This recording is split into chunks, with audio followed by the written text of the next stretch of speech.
You know, and one of the things that's quite interesting about the Old Testament and the people who wrote it is that they always assumed that if the flood comes, that meant you weren't prepared.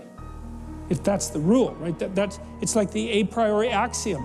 You think, you got flooded out? Hey, you weren't prepared enough. Well, how can you tell? Well, you got flooded out, right? That's the evidence. And you might say, well, that's not very fair. It's like, fair isn't the point. The point is, do you want to get flooded out again or not? Because fair would be, well, you better figure out why you got flooded out and fix it so it doesn't happen again. And that's the moral thing to do when you're thinking about morality, as walking the path that's most appropriate to get to the destination that you think would be the best possible destination. By the mere fact that it exists, that is, it lives and produces, the cosmos gradually deteriorates and ends by falling into decay. That is the reason why it has to be recreated. In other words, the flood realizes on the macrocosmic scale what is symbolically affected during the New Year festival, the end of the world and the end of a sinful humanity, in order to make a new creation possible. Well, that's an interesting, there's a lot of information packed into those few lines that Eliade wrote, because he also, in the Mesopotamian rituals, the Mesopotamians would act out the collapse of the kingdom into chaos, essentially, at the New Year's festival. It's kind of what you do when you make resolutions, because like it's a degenerate, what you'd say is our proclivity to make New Year's resolutions, sort of a degenerate ritual. And I don't mean that it's bad, I mean that it's the remnants of something much grander.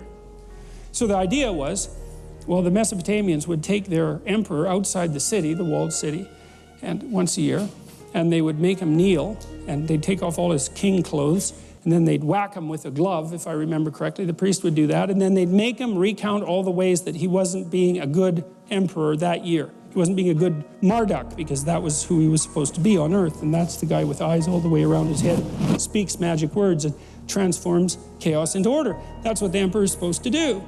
And so the question would be, okay, you're emperor. It's like, have a little humility here, because you're not God incarnate. You probably made some mistakes. Can you think of any ways in the last year that you didn't take every advantage of every opportunity you possibly could have to take some spare chaos and transform it into habitable order? That's a good thing to think about. Well, that's what you're thinking about when you make a New Year's resolution, even though you don't know it. It's like, well, could you be a better person in the upcoming year? Well,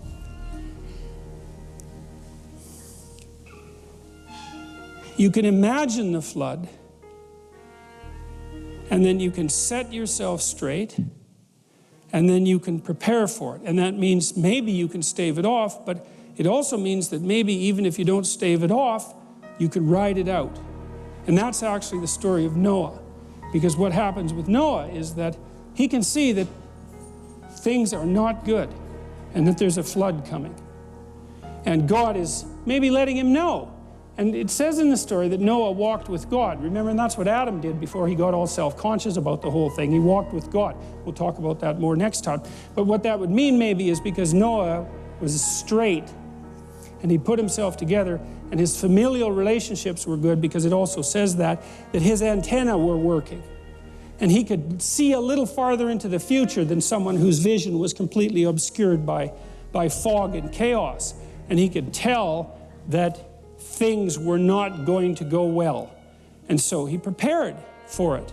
And because he prepared for it, well, then things actually went pretty well for Noah, even though the flood came. And so that's an interesting thing, because that's an indeterminate issue in human existence. How big a hurricane would it take to wipe out New Orleans if everyone was prepared? Well, you're not going to wipe out the Dutch. I mean, that's going to be a tough one, man. You're going to have to conjure up a pretty damn big storm to take out their dikes. Well, how thoroughly defended could New Orleans be if nobody in the municipal and state governments was corrupt? Well, end of the hurricane problem, because that's something that we could clearly deal with. We know how to do it. And the same applies in your own life, is that there are floods coming. You can bloody well be sure of that. That's absolutely 100% certain. Some of them are going to be personal, some of them are going to be familial, some of them are going to be social and political and economic. It's like, are they going to be catastrophes for you? Or are you going to ride them out? are you going to prepare? Well, the first issue might be, well, do you have your act together well enough to see them coming with enough advance warning so that you can take proper measures? Maybe just to sidestep it. Maybe just don't go where the flood is going to be. That's a simple thing. But maybe you don't have that luxury, right? And so it is going to be a catastrophe. Maybe someone in your family is going to get really, really sick, right? And maybe there's just a tiny pathway through that everything doesn't fall apart. It doesn't end in divorce, it doesn't end in death, it doesn't end in sorrow, it doesn't end in catastrophe, but the margin of error is like slimmed down to virtually zero. And every imperfection that you bring to that situation is going to increase the probability that that tragedy is going to turn into something indistinguishable from hell. And that's coming. It's coming your way. Absolutely, certainly. And so then you might think, well, since it's coming your way, maybe the best thing to do is to put yourself together so that when it comes, it can be the least amount of awful possible. So I'll close with a story. This was a very affecting story for me. My mother-in-law had frontotemporal dementia. She developed it quite young. She was about 55, something like that. And her husband, who was a very extroverted, man-about-town guy. I grew up in a small town, and everybody knew him. He was charismatic, drank too much, charismatic, good businessman, quite a remarkable person, a real character. But not exactly a family man, even though he provided for his family very well. But when his wife got sick, he really took care of her, man. It was something to see, because that's no joke, dealing with someone who has Alzheimer's for all intents and purposes, because they get taken away from you piece by piece. And that is not pretty. And then it's also hard, right? Not only is it catastrophic, but it's hard. And Jesus, he just stepped into that like perfectly. And it was way less awful than it could have been. Way less. It was just a tragedy. It wasn't hell. And then I was there when she died. And my wife's family are actually pretty good at dealing with death, as it turns out. My wife's sister is a palliative care nurse, and you have to be a pretty tough cookie to be a palliative care nurse, but you can do it, which is pretty interesting, because that means that you can go make relationships with people at the last stages of their life that are genuine relationships, and people just die on you non-stop. And yet, you know, she's a competent, alive, alert, fun person. It's like 2 thumbs up for her, man. That's someone you can rely on in a tragedy. And her other sister is a pharmacist, and my wife has volunteered in palliative care wards and is also very good at taking care of people who are genuinely not in good health. And so we were there when my mother-in-law died. And of course, you can imagine, here's a deathbed situation for you. Your mother-in-law is dying and everyone's at each other's throats. It's like, you think that's uncommon, then your eyes aren't open, because it's plenty bloody common. And then it's not just a tragedy, it's hell. And like, maybe you can stand the tragedy, but you can't stand the hell. And in this situation, that isn't what happened, is everybody pulled together, and what happened was, well, she died. But what was so interesting was the family actually came together more tightly as a consequence. And so, although there was something taken away on the one hand, there was something gained on the other that wasn't trivial. And I'm not trying to be all optimistic and, you know, isn't the universe a wonderful place about all this? Like, someone died in an ugly way, and it was harsh.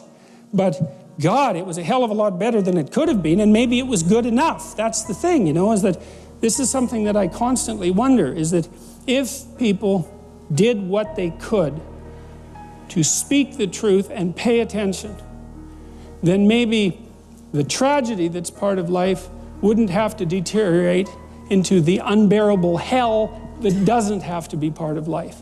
And maybe we could actually tolerate the tragedy, or maybe we could even rise above it, or maybe we could even mitigate it, you know, because we do that sort of thing all the time. And so it's always an open question. And the Iliad put it very well. Are the floods the consequence of the fact that things fall apart? Or are the floods a consequence of the fact that people make mistakes that they know they shouldn't make and make anyways? they sin, right? And that's to miss the mark, right? Because that's an archery term, to sin. And that means maybe they don't even specify the damn target, which is really, you're not going to hit it unless you specify it. Or having specified it, they just say, oh, to hell with it. It's not that important. It's like, you got to be careful when you say something like, to hell with it. It's not that important. Because one of the things that might happen to you, if you say to hell with it, it's not that important, is that you might actually end up in hell for a pretty prolonged period of time, or maybe for the remainder of your miserable existence, because it's certainly the case that people do exist there, and I've seen them exist there, and once you're there, it's no simple matter to get the hell out. And so it might matter that the things that matter get addressed. It might matter that you do what you can to walk with God. Like I said, we'll talk more about that next time. And it might be that that is how you build an ark and are protected from the flood, even if the damn thing comes. And the thing is, it will. And this is a funny thing, too, that I've noticed about our education system and the way we teach students and their trigger warnings and all of that absolute rubbish. I think in most of my lectures, I'd have to have a trigger warning every 15 seconds. So, as I tell my students when they're young, it's like, look, don't fool yourself. You know, you're going to develop a serious illness, at least one, maybe 2 or 3, and one of them is likely to be chronic. And if it isn't you, it's going to be someone you love. It's going to be your husband, it's going to be your parent, it's going to be your kids. That's coming.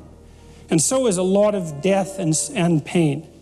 And so, like, just exactly what sort of person are you going to be when that shows up? And that's the right question. It isn't, how are you going to be happy in your life? It's like, good luck with that. It's a stupid ambition anyways, as far as I'm concerned, because it's too shallow. You know, happiness, you're lucky. That comes and goes like the sun coming out from behind a cloud. If you're happy, man, more power to you. Enjoy it. Enjoy it. It's a gift from the cosmos to be happy. But a pursuit, no, the pursuit is, when the damn flood comes, you want to be the person who built the ark. And that's what the story of Noah is about. And the thing is, the flood is always coming. Now, that's another thing that's worth commenting on with regards to this story is, you know, there's an apocalyptic element to the Judeo-Christian tradition. There's an idea that the end of the world is always at hand and that you should prepare to be judged. And the thing about that is, it's true. And the reason it's true is because the end of your world is at hand, and it will certainly come. And when it comes, you will be judged, because it will be up to you to figure out what to do with the fact that your world just collapsed. And that'll be a moral problem of ultimate severity, because it'll push you right to your limits, and you'll find out exactly where your unaddressed weaknesses lie, because that's what happens in a crisis. And so the reason that that's an archetypal reality, and it lurks underneath the entire Judeo-Christian structure, the apocalypse, the impending apocalypse, is because we always live in apocalyptic times, and your world is always, in small ways and large ways, coming to an end. And so what do? You prepare for it. You prepare for your world to come to an end. And then maybe when the end comes, you get another world. That'd be a good deal. So we're ready for this next week.